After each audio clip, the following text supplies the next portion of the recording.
আমি এবার কলেজে অনার্স পরীক্ষার্থী। আমি থাকি বাসায় আর আমার বোন দুটি স্কুলে চলে যায়। তাই মাঝে মাঝে একা থাকতে আমার খারাপ লাগে। রুমে খারাপ লাগলে আমি মাঝে মাঝে ছাদে গিয়ে খোলা আকাশের নিচে একটু মুক্ত বাতাসে প্রশান্তির নিঃশ্বাস নিই। এতে দেহ মন উষ্ণতা আর আনন্দ ফিরে পায়। এরকম একদিন ছাদে দেখতেছি আমাদের পাশের ছাদে আকাশ সিগারেট খাচ্ছিল। 4 তলার অর্ধেক ছাদ আর অর্ধেক ফ্ল্যাট। সেই ফ্ল্যাটেই আমরা থাকি। আমার রুমের একটা জানালা ছিল ছাদের দিকে। সেই জানালার পর্দা আছে, কিন্তু মাঝে মাঝে বাতাসে উঠতেছে। আমার চোখে ওর চোখ পড়তে আমি একটু মুচকি হেসে আড়াল হলাম। এই রকম বেশ কয়েকদিন দেখা সাক্ষাৎ করতে করতে আমাদের মধ্যে একটা সম্পর্ক হয়ে গেল। আমরা লুকিয়ে লুকিয়ে এখানে ওখানে দেখা করতাম, গল্প আলাপ করতাম আর মাঝে মাঝে ছোট ছোট খুনসুটি করতাম। শহরের ভালোবাসা বা পরকীয়া যেটাই বলো না কেন, সেটা বেশিরভাগ সৃষ্টি হয় এইসব ছাদ থেকে। আমাদের এই সম্পর্কের কথা আমার বাসার কেউ জানলো না। আজ আমার মন তেমন একটা ভালো নেই, তাই মনকে রিফ্রেশ করার জন্য হালকা নাস্তার পরে রুম থেকে বের হয়ে আমি আবার ছাদে গেলাম। আকাশ তখন ওর রুমে চলে গেল। আমি ওর রুমের জানালা দিয়ে উকি মেরে আকাশকে দেখতে চাইলাম। এক পলকে দেখে নিলাম ও টিভি চালু করে বসে আছে। জানালা দিয়ে লুকিয়ে আমি দেখতে পেলাম ও একটা মুভি চালু করেছে টিভিতে।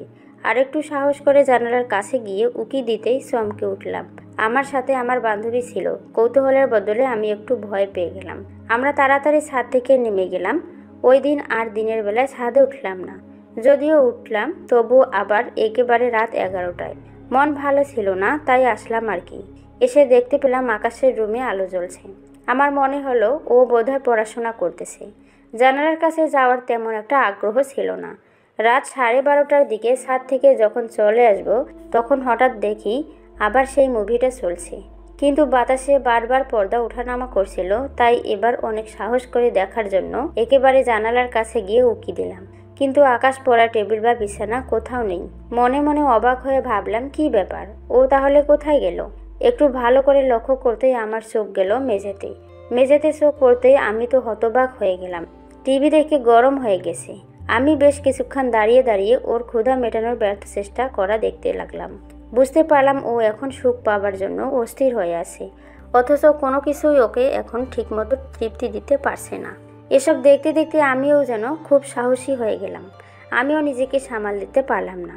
নিজের অজান্তে লজ্জা আর ভয় দূর করে একবার সাহস করে বলে উঠলাম, এই যে মিস্টার, আমি কি তোমাকে কোনো সাহায্য করতে পারি? ও আমার কণ্ঠ শুনে ঘাড় ঘুরিয়ে প্রথমে লজ্জা পেল, তারপর হেসে ফেলল। আমাকে অবাক করে দিয়ে বলল, আমার লক্ষ্মী, আমার দরজা খুলে দিলে তুমি কি আসতে পারবে? আমি বললাম, আমি তো ছাদে, আব্বু আম্মু ঘুমাচ্ছে আর আমার ছোট বোনেরা তো ঘুমের দেশে বিভোর। আমার এই কথা শুনে ও বলল, তাহলে তুমি ওইদিকে যাও, আমি গেটে যাচ্ছি। এবার আমার আনন্দ আর দেখে কি। ও রুমে ঢুকে প্রথমে জানালা, তারপর লাইট বন্ধ করে দিল। তারপর ঝাঁপিয়ে পড়লো আমার বুকের উপর। মনে হলো 7 রাজার মানিক পেলাম। তবে শুধু একটা ডিম লাইট জ্বলতে থাকলো। সেই আবছায়া আলোর মধ্যে আমি ওকে ভালো করে দেখলাম। আমি ওর মহারাজা দেখে অস্থির হয়ে গেলাম। ওর পেশিবহুল বাহুতে পাগলের মতো কিস দিতে লাগলাম। ও আমাকে খুঁটিয়ে খুঁটিয়ে দেখতে লাগলো। আমার নরম আর কোমল পেট খুব আকর্ষণীয়। ইচ্ছে মতো কিস করতে শুরু করলো। ঘাড়ে গলায় কিস শুরু করলো। আর আমি কাটা মুরগির মতো ছটপট করতে থাকলাম। আমাদের প্রেমের বয়স খুব বেশি দিন হয়নি। আকাশ আমাদের বাসায় ওঠার 4 মাসের মধ্যেই আমি ওর প্রেমে আর ও আমার প্রেমে পড়ে গেল। সেই থেকে শুরু হলো একসাথে চলা। আমাকে ক্ষুধার্ত বাঘিনীর মতো দেখে ও আরও রেসপন্স দিতে থাকলো।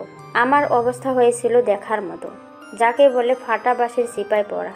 আমি একদিকে ঠিক মতো আওয়াজ করতে পারছি না, কারণ যদি বাসার অন্যেরা জেনে যায় তাহলে তো আমার খবর খারাপ আছে। আবার শান্তির মোহে ও আবেশে হালকা চিৎকার করতেও পারছি না, যার ফলে নিজের মুখ নিজেই বালিশ চেপে দিয়ে সহ্য করার চেষ্টা করলাম। কিন্তু একটু পরে কিছুতেই সামলাতে পারলাম না, তাই মাঝে মাঝে কোমর ঝাঁকি দিয়ে উঠতে লাগলো।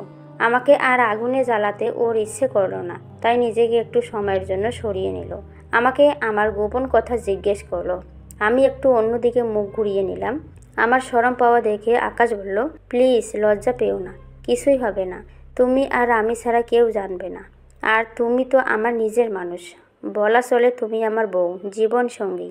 আমি ওর মুখে এমন কথা শুনে উত্তর দিলাম, 5 দিন আগে শুরু হয়েছিল, গত রাতে শেষ হয়েছে।